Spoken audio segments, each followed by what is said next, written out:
Caríssimos irmãos e irmãs, nós hoje temos a alegria de celebrar a memória de São Luís Maria Grion de Montfort, apóstolo de Nossa Senhora, devotíssimo de Nossa Senhora e autor do Tratado da Verdadeira Devoção à Virgem Maria. Ele nasceu no dia 3 de janeiro de 1673 e com 11 anos era um menino, segundo os seus biógrafos, era um menino colérico, briguento até, agitado, temperamental, e diz que foi a sua aproximação de Deus, o seu amor a Nossa Senhora, que fez dele um homem tão diferente do que ele teria se tornado se tivesse sido guiado simplesmente pela sua natureza humana. A graça o transformou, o tornou um homem dócil, um homem capaz de ganhar muitos corações pela sua simpatia, pela sua graça, pela graça de Deus que nele agia. Ele que tinha tudo para ser um homem intempestivo, um homem quase que antipático, do qual se foge devido à veemência, à agitação que nele habitava. Pois bem, ele com 11 anos foi mandado para ser aluno externo do colégio dos jesuítas. Ele ia estudar, mas continuava morando em casa. E diz que sempre que ele ia para a escola a pé, ele passava antes pela igreja, procurava alguma igreja no caminho, existiam várias, então ele ia escolhendo, e sempre para ter um momento de oração diante de Nosso Senhor Jesus Cristo presente no Santíssimo Sacramento, ou de uma imagem de Nossa Senhora. E aquilo foi lapidando a devoção, o amor a Nossa Senhora e a sua intimidade com Nosso Senhor Jesus Cristo. Era um menino, já na escola, era um menino dedicado a Deus e que amava os irmãos por causa de Deus. Ele procurava ajudar os meninos mais pobres. Ele também não era rico, não tinha condições de auxiliar com os seus recursos, mas ele pedia esmola para ajudar os amigos pobres, os colegas pobres da escola. Ele procurava as pessoas abastadas, as pessoas que tinham mais condições, para pedir ajuda para aqueles seus colegas que às vezes tinham vergonha de pedir para si mesmos. Então aqui nós já começamos a ver a grandeza de Deus presente nesse menino. Não é que uma criança com 12 anos, 11, 12 anos, fosse tão dada à caridade. Era a graça de Deus que o fazia vencer a vergonha, que o fazia vencer o orgulho para mendigar para os seus amigos. Isso fez com que ele se aproximasse de um sacerdote, o padre Bellier, que era responsável. Esse padre, ele tinha um grupo de jovens, ele dava palestras, formação para alguns jovens, para que estes se dedicassem no seu tempo livre a visitar os pobres e os doentes nos hospitais, levando a palavra, falando de Deus, da necessidade da conversão, da salvação da sua alma. E ele então, quando começou com aquele seu primeiro intuito de ajudar os seus colegas, conheceu esse padre e começou a fazer parte deste grupo. Ele também era então um dos jovens que recebia esta formação e visitava os doentes e os pobres. Com 27 anos, no ano de 1700, ele foi ordenado. Nesse período despertou no seu coração o desejo de ser ordenado, de se consagrar totalmente a Deus. Ele é o segundo de 18 filhos. Isto é o que é uma família numerosa. 18 filhos, ele é o segundo. E ele então foi ordenado padre e foi enviado para a diocese de Poitiers, onde ele trabalhou como capelão durante 5 anos. E durante esses 5 anos, ele teve grandes indisposições, foi perseguido por alguns clérigos, pelo bispo da diocese e por alguns padres de influência que eram influenciados por uma heresia da época, chamada jansenismo, que era, nós veremos daqui a pouco, era um protestantismo já presente, influenciando a Igreja Católica. O protestantismo começa no início do século XVI, nós já estamos aqui no século XVIII, no início do século XVIII, ano 1700, então já existia uma influência nos bispos e nos padres. E ele, que cuidava dos doentes, que formava um grupo de jovens moças, que as chamava à santidade, aquilo gerava um incômodo. Interessante, meus irmãos, falar sobre santidade, falar do amor a Nossa Senhora, de ser generoso a Deus, isso causava incômodo aos sacerdotes da época. Por quê? Porque como eles eram influenciados por essa heresia jansenista, eles tinham em mente o quê? Essa heresia dizia que o homem foi totalmente destruído pelo pecado original, de modo que o homem, ele só é capaz de obras más. Tudo aquilo que ele faz é mal. É por isso que, por exemplo, vocês não veem um protestante falando da santidade de um dos seus membros, porque eles não acreditam que o homem possa ser santo. Pois bem, então, o homem era só capaz de coisas más. O homem no fundo, segundo a heresia jansenista, o homem era uma marionete. Sabe aquele bonequinho que a gente mexe com os dedos? O homem era uma marionete ou da graça ou do pecado. Isto é, se o homem tivesse a graça de Deus, ele inevitavelmente faria coisas boas. Se o homem não tivesse a graça de Deus, ou melhor, quando o homem pecava, era sinal de que ele não tinha a graça de Deus. Então ele estava destinado ao inferno. Um católico não diz isso. Isto é, a graça de Deus sempre está na presença. De alguma maneira, a graça de Deus nunca abandona. Deus nunca abandona a sua criatura, de modo que mesmo no pecado, nós podemos contar com a graça de Deus e a Ele retornar. Segundo a heresia jansenista, se você pecou, é porque a graça de Deus não está em você. E se você não está, e se a graça de Deus não está em você, você não é um dos predestinados à salvação. Então vocês podem imaginar o desespero psicológico, religioso, que se causava nas pessoas. Por quê? Porque elas experimentavam o pecado nelas. A outra coisa, na prática dos sacramentos, a Eucaristia, você só deveria buscar a Eucaristia se você estivesse santo. Santo. Se você percebesse alguma coisa, talvez um pequeno desvio, uma pequena imperfeição, que não fosse ainda pecado, mas uma pequena imperfeição, você não deveria entrar na fila da comunhão. Então você adore Jesus, você deseja recebê-lo, você procura entrar em intimidade com Ele de uma outra maneira, mas o sacramento da Eucaristia é para quem está perfeito.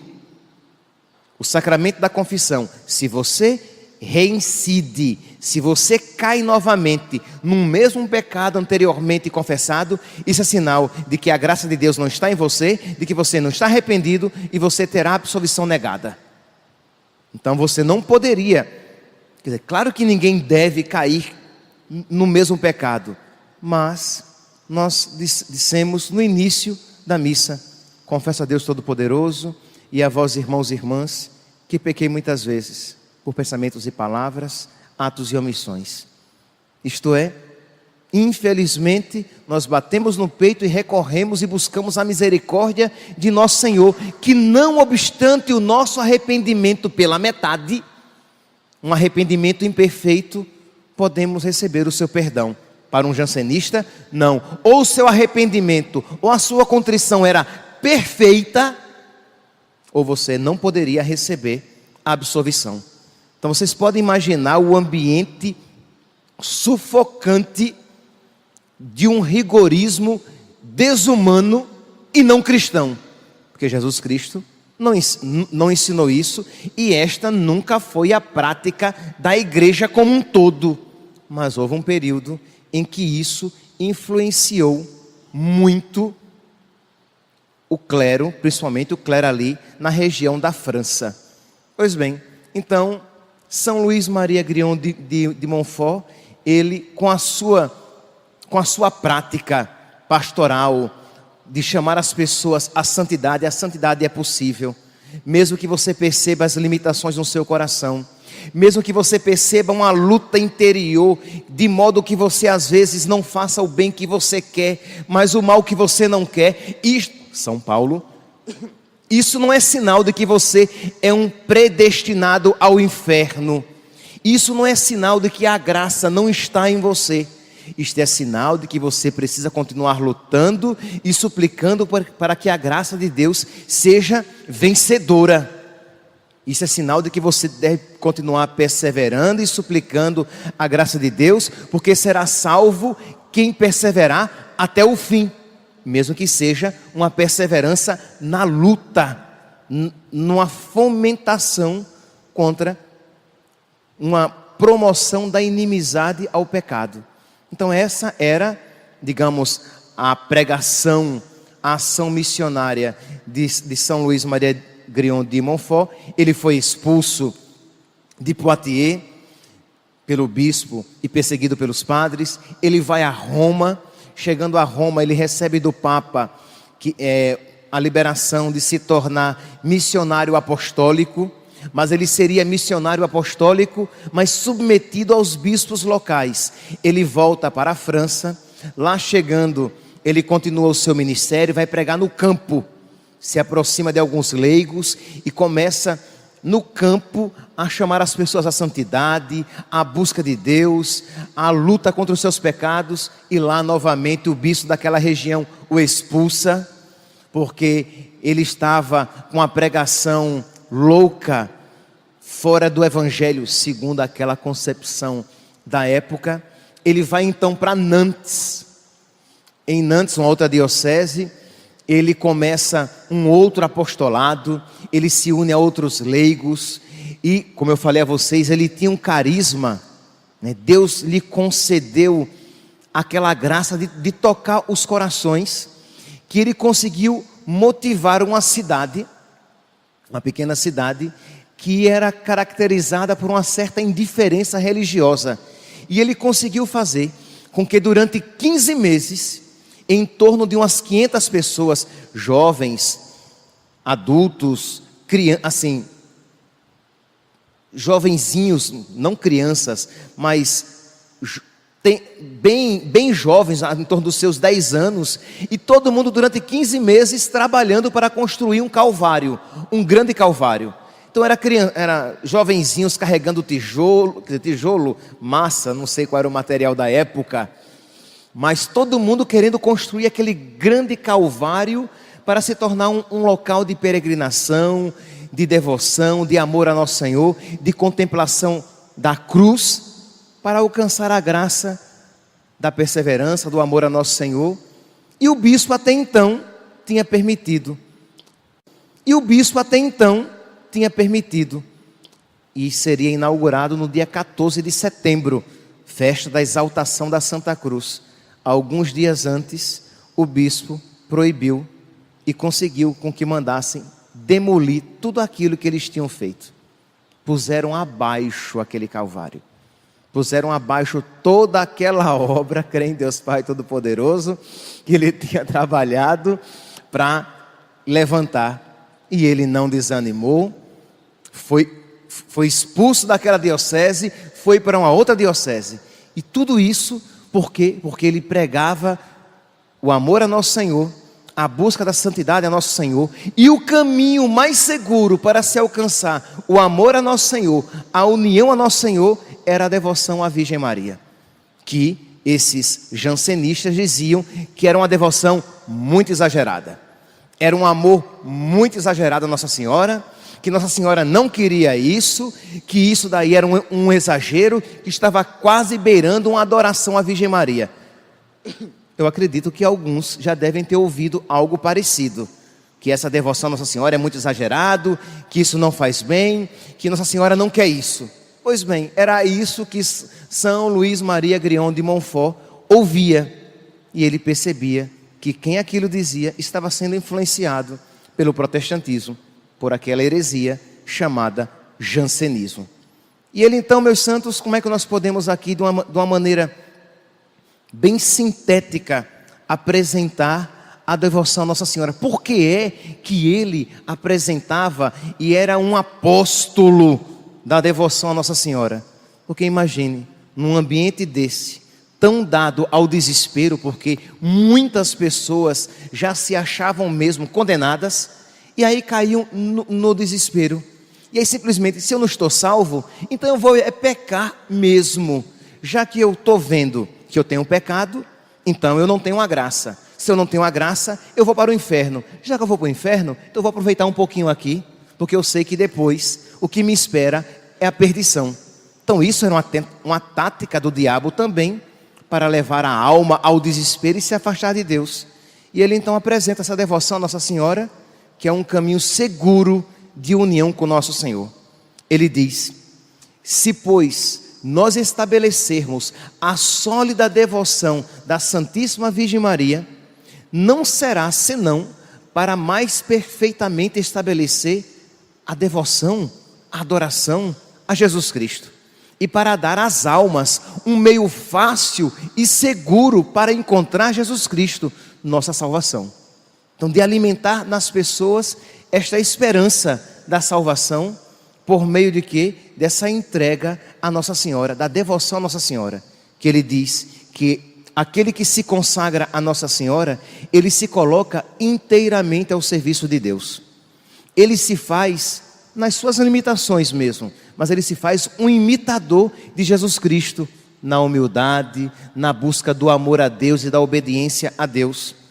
Ele se oferece à assistência da Virgem Maria. Ele, com outras palavras, aquele que é devoto da Virgem Maria, ele diz: minha mãe, eu peço o teu auxílio, para que eu não me perca. Eu peço a tua ajuda, para que o diabo não tenha a última palavra na minha vida. Eu peço a Senhora, para que o teu filho, eu peço a ajuda da Senhora, para que o teu filho seja em mim vencedor, e para que tudo aquilo que ele conseguiu não se perca. Aquele que é devoto da Virgem Maria, ele diz, entrega a Nossa Senhora aquelas coisas boas, as virtudes, as pequenas vitórias por ele alcançadas, para que ela guarde, proteja e faça crescer. Porque o que é que leva a muitos o desespero, o desânimo? É que você começa com obras boas, você começa a fazer o bem, mas o importante não é apenas começar bem uma obra, mas perseverar até o fim. Mas o que é que acontece? Quando vem uma tentação, uma dificuldade, você desanima e regride. Então, quando você coloca as suas obras nas mãos de Nossa Senhora, você pede que ela guarde, para que você não perca aquilo que você já alcançou, que ela guarde, para que ela faça crescer aquela plantinha, aquela sementinha que foi semeada, para que ela proteja aquela graça que Deus lhe concedeu e que ela não se perca na sua vida em meio às dificuldades pelas quais você passa. Ela é o caminho seguro para Deus, é a nossa segurança de perseverança em nosso Senhor. Termino com este tópico que ele fala da Virgem Maria como segura perseverança em Deus. Ele diz: o homem tão fraco e tão inconstante, se ele confia em si mesmo, se ele se apoia nas suas próprias forças e se julga capaz de guardar o tesouro das suas graças, virtudes e méritos, ele se perde. Mas se ele confia à Virgem Maria, ele faz com que ela conserve e aumente as nossas virtudes e méritos, apesar dos esforços que o demônio, o mundo e a carne fazem para nos corromper e os roubar. Reconheço que por vossa intercessão recebi até hoje mais graças do que eu por mim mesmo mereceria. Então, meus irmãos, nós estamos num sábado, num dia dedicado a Nossa Senhora, e providencialmente neste sábado nós celebramos a memória de um tão grande devoto da Virgem Maria, São Luís Maria Grion de Montfort. Seu nome, ele recebeu o nome de Luís, de batismo, mas quando foi crismado pediu que fosse acrescentado o nome Maria, para que a ela ele ficasse ainda mais ligado. Peçamos a Nossa Senhora, no dia de hoje, peçamos que ela guarde a nossa alma, o nosso corpo, o nosso coração. Peça que ela guarde o seu casamento, o seu matrimônio. Eu peço que ela guarde o meu sacerdócio. Peça que ela guarde os seus sonhos, os seus filhos. Peça que ela guarde tudo aquilo que você tem e tudo aquilo que você é. Coloque nas mãos de Nossa Senhora. Se você já é consagrado, hoje, nem que seja com uma breve oração, renove a sua consagração a Nossa Senhora. Se você não é consagrado a Nossa Senhora pelo método de São Luís Maria Grion de Montfort, consagre-se hoje de uma maneira simples que seja, rezando aquela oração: ó minha Senhora, ó minha Mãe, eu vos ofereço. E você se oferece tudo o que você tem, pedindo que ela o ajude para que você não se perca. Para que um dia no céu você possa dizer: muito obrigado, minha mãe, porque foi graças à intercessão da Senhora que o sacrifício do seu filho não foi perdido na minha vida. Me ajude, minha mãe, a ser um canal de graça na vida de todos aqueles que passarem pela minha vida. Me ajude, minha mãe, a ser fiel ao nosso Senhor, a poder viver os seus mandamentos, a aprender e a me esforçar cada vez mais a amar a Deus acima de todas as coisas, a amar os meus irmãos segundo o coração do teu filho, segundo o teu coração. Me ajude, minha mãe, a ser um bom católico, a ser um bom devoto. Me ajude, minha mãe, a comungar bem.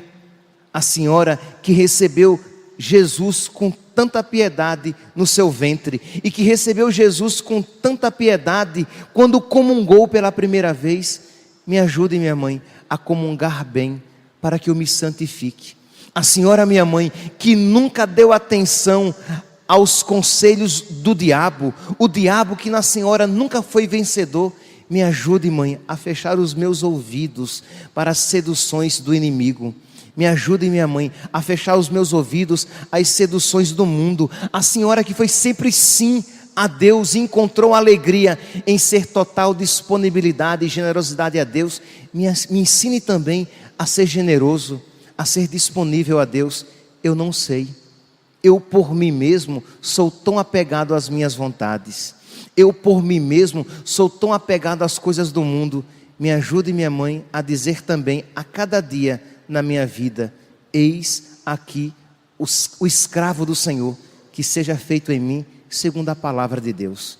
Peçamos isso, meus irmãos, a Nossa Senhora, que não teremos dúvidas que estaremos dando uma grande alegria a São Luís Maria Grion de Montfort, cuja memória hoje celebramos. Louvado seja nosso Senhor Jesus Cristo.